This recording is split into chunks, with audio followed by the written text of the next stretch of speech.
En este momento lo que haremos será retomar nuestras sesiones y lo vamos a hacer nuevamente considerando varias de las redes que hemos estado observando, analizando. Continuaremos trabajando en el análisis de lazos y justo ahora lo que vamos a hacer es introducir dos conceptos que son muy propios, que son intrínsecos al análisis en la ingeniería. Fíjense, esto que está aquí es la red resistiva que su servidor propuso y es una red que en sentido estricto pudiéramos decir que es de un puerto.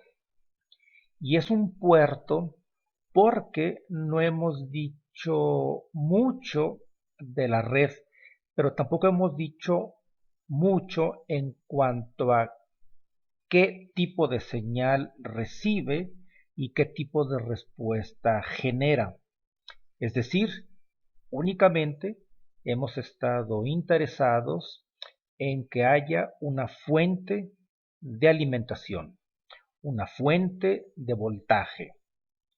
Eso significa que toda la red, la podemos considerar como un circuito que le caracteriza tener un puerto.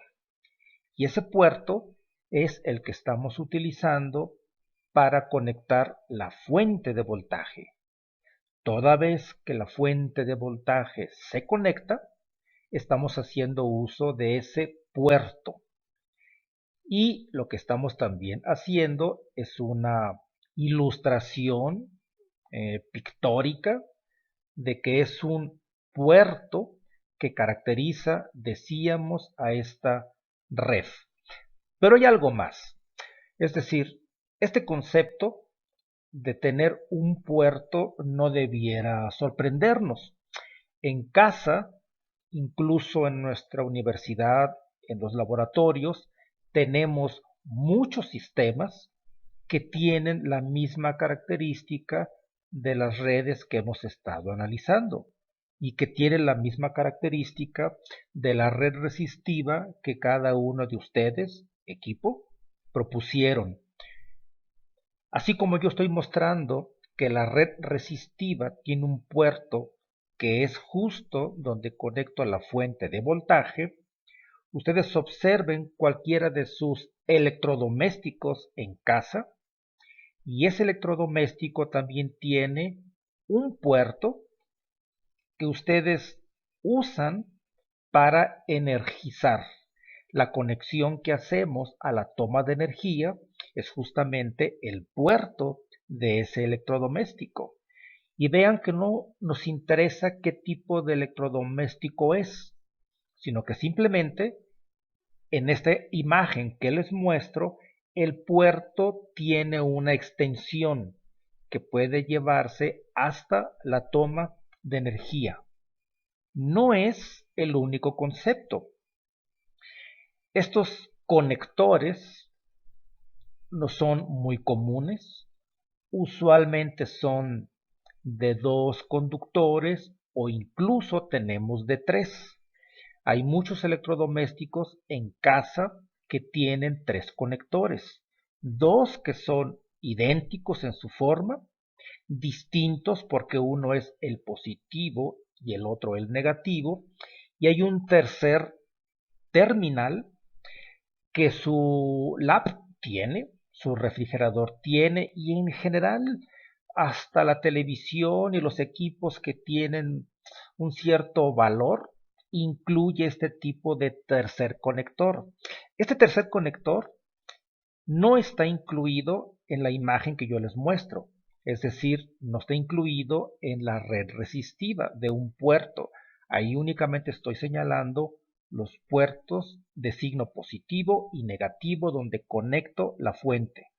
Lo que yo quiero comentarles es que ese tercer conductor que está en el puerto que ustedes extienden para tomar la energía es una protección porque cuando hay picos de corriente o sobrevoltajes de corriente, ese tercer conductor permite absorber esos excesos de energía y evita que ese exceso llegue hasta su electrodoméstico y lo dañe. Entonces, muchos de los equipos tienen este tipo de protección. Nuestros equipos en el laboratorio lo incluyen. Y recuerden, es simplemente una manera de proteger ante cierto tipo de descargas. Lo quiero comentar porque si bien las protecciones están incluidas hoy en los distintos puertos, es relevante porque el circuito que yo les muestro en la parte superior no lo incluye.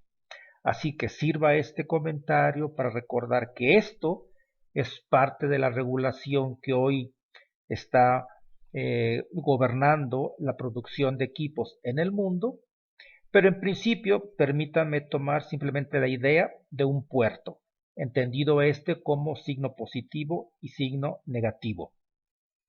Aún más, este tipo de sistemas que únicamente les caracteriza un puerto puede ser nuestro refrigerador, en el que su única función es, además de tener energía, realizar una cierta habilidad que le caracteriza como sistema de un puerto.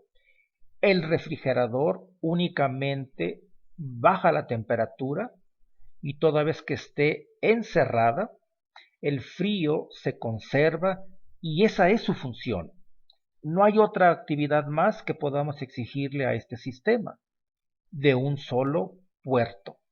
Entonces, este concepto nos es muy familiar y posiblemente no le conocíamos con este nombre, pero los tenemos en casa. Hay más, decía, y alguno de estos sistemas puede ser que sea de dos puertos. Y es muy importante que sea dos porque se les identifica como puerto de entrada y puerto de salida. Y este tipo de sistemas también nos son muy familiares en el día a día. Por ejemplo, su celular. ¿Cuál es la señal de entrada? Del punto de vista de la comunicación que ustedes tienen como usuario, la entrada llega como una señal electromagnética, porque este equipo lo usamos en modo inalámbrico. En este escenario, el puerto de entrada es la antena, porque justamente la antena recibe la señal y toda vez que es captada por su equipo, esta se decodifica y se almacena como información. Luego, dependiendo del tipo de información, ustedes deciden cuál va a ser su puerto de salida.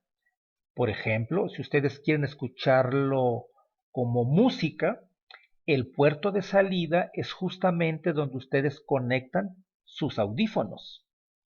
Si ustedes desean ver un video, entonces el puerto de salida es la pantalla y ustedes ahí ven la información.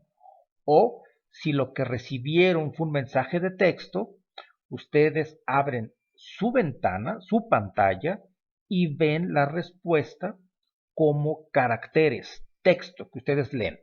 Aquí, en este tipo de aplicación, ustedes deciden, dependiendo del tipo de información que recibieron, cuál va a ser la característica de su puerto de salida, sea en audio, sea en imagen, sea en el mecanismo que ustedes hayan decidido ver la información. Aún más, este tipo de dispositivo, digamos que es multipuerto, porque ustedes deciden el tipo de función que desean aprovechar de un equipo como este. Su computadora personal, su lab, también es un sistema que tiene esta característica. Entrada, salida. Por ejemplo, imagínense que ustedes desean escribir un reporte. El teclado es justamente ese puerto de entrada. Es el medio a través del cual ustedes van a hacer llegar información. Cuando ustedes deciden abrir una página de Word, por ejemplo, en ese momento se configura todo el sistema para que el teclado sea la entrada y se configura para que la pantalla les permita visualmente ver la respuesta de la función que ustedes acaban de activar, que es escribir, abrir una página de Word.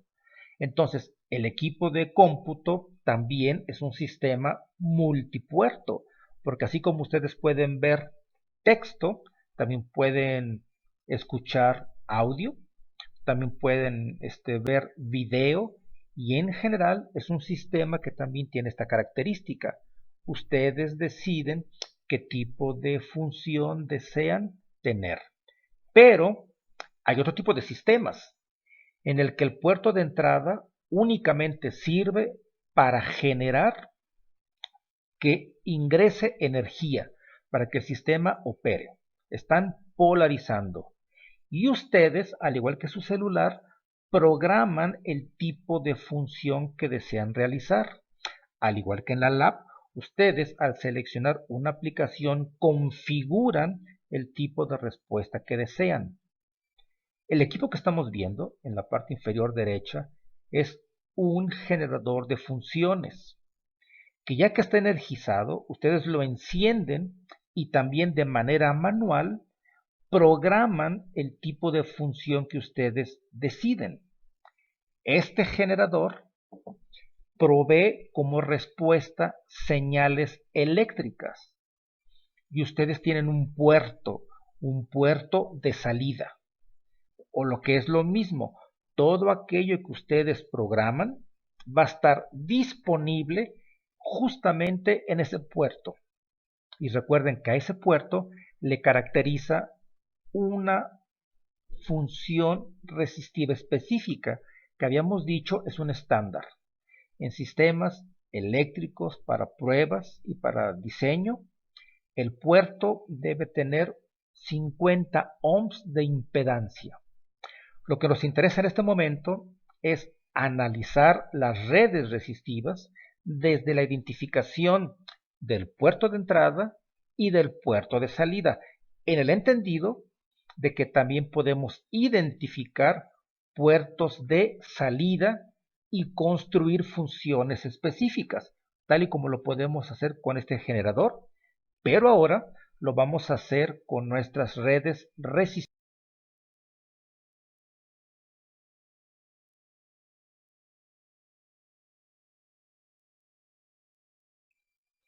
Aquí les muestro el circuito que yo propuse.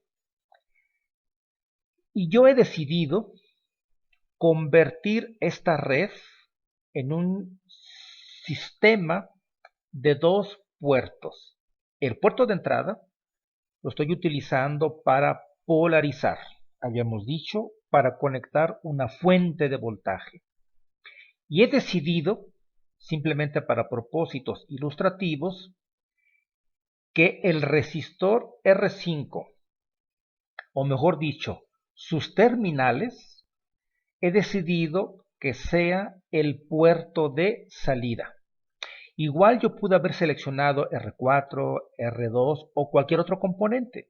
Simplemente para ilustrar, decidí que mi resistor R5 es justo donde yo voy a hacer una medición. Es decir, a lo mejor voy a conectar mi multímetro, a lo mejor voy a conectar mi osciloscopio, es decir, voy a conectar un equipo que me permita verificar que esta red hace la función que yo deseo que haga. Es un sistema distinto porque en mi teléfono celular yo la función la tengo a partir de la selección de la aplicación. Lo tengo en video, lo tengo en texto o lo tengo en audio.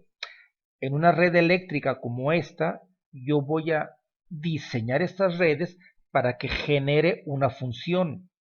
Y esa función yo debo de detectarla o medirla en el puerto de salida. Entonces es muy importante que uno decida cuál va a ser el puerto de salida o dónde quiero yo verificar que la red hace la función que yo le estoy asignando. Entonces, en modo ilustrativo, yo he decidido que el resistor R5 es ese puerto y esa etiqueta que ven a la salida, el Vout, significa que yo ahí debo de visualizar de alguna manera la función que deseo implementar. Aún más, este concepto tampoco debe de preocuparnos, porque estamos acostumbrados a armar este tipo de circuitos en tarjetas de bajo costo, como un protoboard. Ahí conectamos nuestros circuitos. Cuando ustedes analizan una red en el papel, ya saben sus corrientes, saben sus voltajes, saben sus potencias, y deciden verificar esto en el laboratorio, lo que ustedes hacen es armar esta red en un proto. Cuando ustedes arman una red en un proto, se dice que ustedes están sintetizando esa red y se le llama sintetizar porque lo que ustedes acaban de analizar en modo teórico, ahora lo desean reproducir en la vida real, con componentes reales. Y eso se llama sintetizar. Igual puede ser que alguno de ustedes no desee sintetizar directamente en un proto. Posiblemente lo quiera sintetizar en un PCB. Un PCB también es un soporte donde pueden montar sus componentes y ahí también van a poder ustedes verificar la respuesta que están buscando, la función que acaban de diseñar.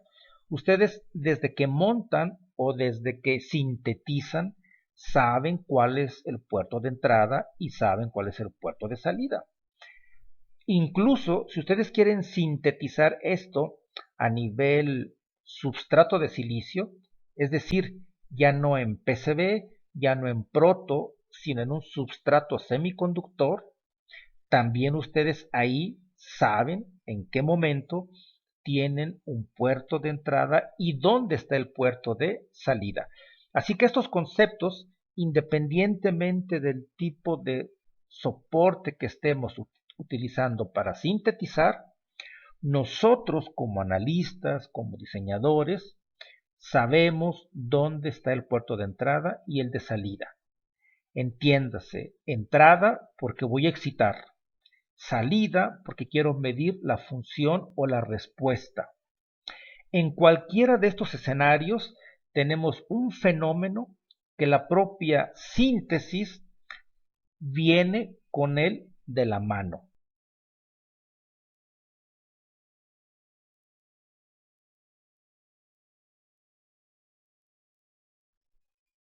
Y ese fenómeno que viene acompañado a la síntesis y que tiene que ver con usar elementos reales son fenómenos parásitos. Son fenómenos que de alguna manera van a limitar el desempeño de esa función que queremos desarrollar.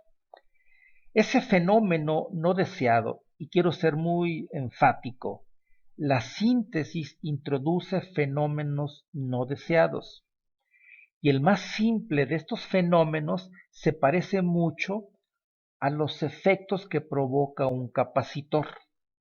Entonces, el dibujo que les estoy mostrando es como si ya hubiésemos sintetizado la red resistiva en cualquiera de los substratos que yo acabo de comentar. En consecuencia, ese substrato tiene un fenómeno no deseado que lo vamos a interpretar como si fuese un elemento capacitivo añadido en el puerto de salida. Todo puerto de salida incluye una carga y lo más elemental es considerar que la carga es capacitiva. Por eso el elemento que estamos viendo es un capacitor y el subíndice es una L de load, de carga. Eso es lo que vamos a encontrar en la literatura. Físicamente, recuerden, no existe. Nosotros armamos un circuito puramente resistivo. Lo que está ahí es un fenómeno que tiene un efecto similar a un capacitor. Entonces, la relevancia de sintetizar es que la función realice lo que hemos solicitado a pesar de la presencia de ese fenómeno no deseado. Y me explico. Su teléfono celular funciona independientemente de si están en Mazamitla, de si están en Mazatlán o están en la Sierra Tarahumara. Su teléfono como teléfono celular funciona como lo que es, a pesar de que haya fenómenos añadidos, parásitos. Pero eso no es todo. Si ustedes quieren escuchar radio AM, el radio y cualquier estación la pueden escuchar sin problema alguno a pesar de estos fenómenos parásitos, o televisión, o cualquier otro tipo de comunicación que deseen, lo pueden reproducir y lo tienen a pesar de estos fenómenos. Porque aquí lo más relevante es conocer cuál es la carga que tengo en mi puerto de salida, porque mi interés es minimizar su efecto. Entonces, fíjense, en este circuito que yo les estoy mostrando y que yo analicé previamente, como también ustedes analizaron el suyo, yo lo analicé y lo resolví con análisis de lazos. Y de ese análisis yo supe cuál era la corriente que me proporcionaba la fuente de voltaje, y también yo sabía cuál era la corriente que iba a fluir por mi resistor R5. Ustedes también tienen las corrientes de su red resistiva, y cuando ustedes seleccionen cuál resistor desean que sea representativo de su puerto de salida, también ustedes ya sabían qué corriente fluía por ese elemento resistivo. Entonces, ¿qué es lo que les voy a pedir en este ejercicio? Para que tome un poco más de sentido el concepto de un puerto y de dos puertos. Pues bien, lo que quiero que hagan es lo siguiente. De la red resistiva que propusieron, seleccionen qué resistor va a ser representativo de su puerto de salida. Toda vez que ustedes lo seleccionen, justamente ahí pongan un capacitor CL, porque ese capacitor, decíamos, nos está indicando que ese es el puerto de salida, pero que además hay un efecto no deseado que posiblemente limite las funciones de nuestra red. Así que ese es el número 1 en su actividad. Seleccionen como equipo qué componente, y ya que lo hayan seleccionado, conecten un capacitor de carga. Luego, fíjense, en la red que yo les presento y que yo ya analicé, yo sabía que la corriente 3 de manera total fluía por mi resistor R5. Cuando sintetizo y hay un capacitor en paralelo, ahora yo debo preguntarme si esa corriente I3 va a fluir toda por R5 o si una fracción se va a ir por este capacitor CL. Entonces ustedes también, cuando seleccionen cuál es su puerto de salida y como con antelación ya sabían qué corriente fluía por ese resistor, ustedes tienen que preguntarse si alguna fracción de esa corriente ahora debe fluir por su capacitor de carga. Y aún más, fíjense, en la red que yo les estoy mostrando, observen que resistor y capacitor son elementos de distinta naturaleza. Son componentes electrónicos que hacen funciones distintas.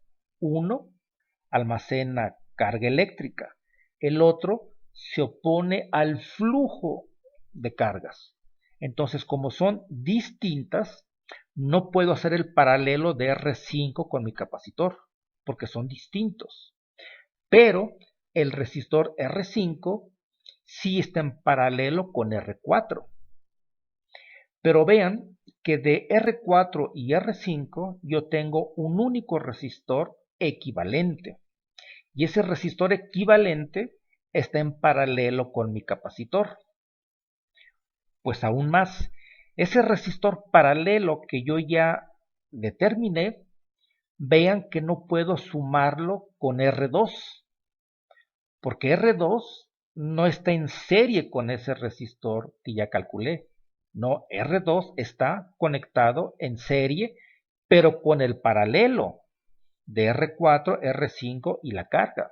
Entonces, no puedo hacer ahí una suma aritmética como antes, porque tengo una red que es parte capacitiva y parte resistiva.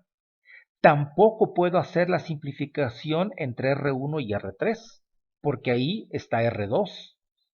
Y no puedo hacer una simplificación entre R2 y R3, porque ahí está R1.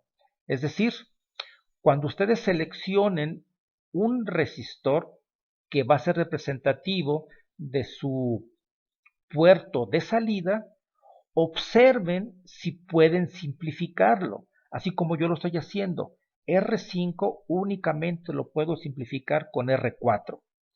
Ese arreglo paralelo es a lo que yo lo voy a llamar resistencia de salida. Ese es mi Rout.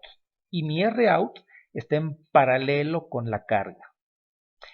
Esos dos componentes, ese R paralelo que acabo yo de encontrar con ese capacitor, es muy importante porque esos dos elementos me van a permitir determinar hasta dónde la función que yo quiero que haga mi red eléctrica sea viable, sea cierta.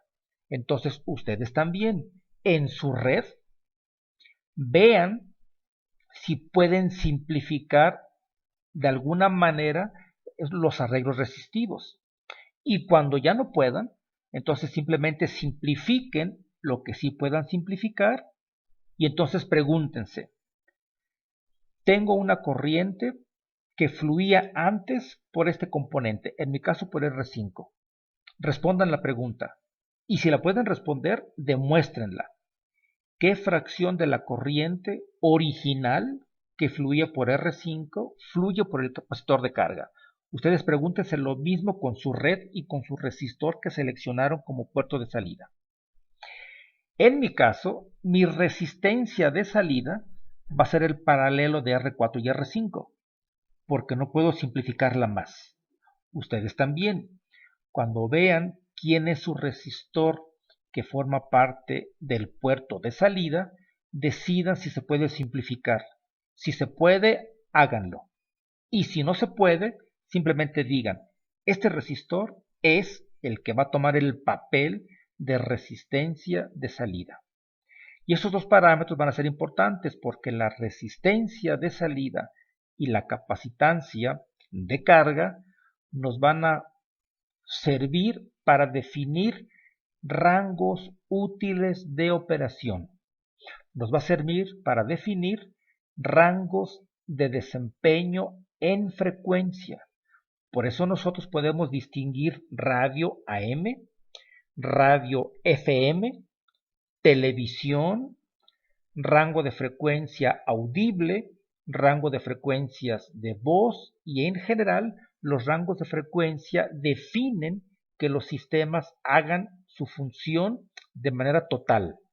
Y la única manera en la que podemos determinar si un sistema hace su función en un rango de frecuencia es conociendo sus constantes de tiempo. Eso es lo siguiente que vamos a determinar. ¿Cuáles son las constantes de tiempo? Y una de las más importantes es la que vamos a construir en el puerto de salida. Por eso la relevancia de conocer la resistencia de salida y la capacitancia de carga. Así que su actividad es atender el punto 1, seguir con el punto 2 y resolver el punto número 3. Y después platíquenlo con su compañero de equipo, decidan, tomen decisiones, simplifiquen si es que se puede y al final digan, esta es mi resistencia de salida. Hacen un pequeño reporte y me lo mandan. Por supuesto, si hay comentarios, dudas, la sesión está abierta para que así lo hagamos. ¿De acuerdo?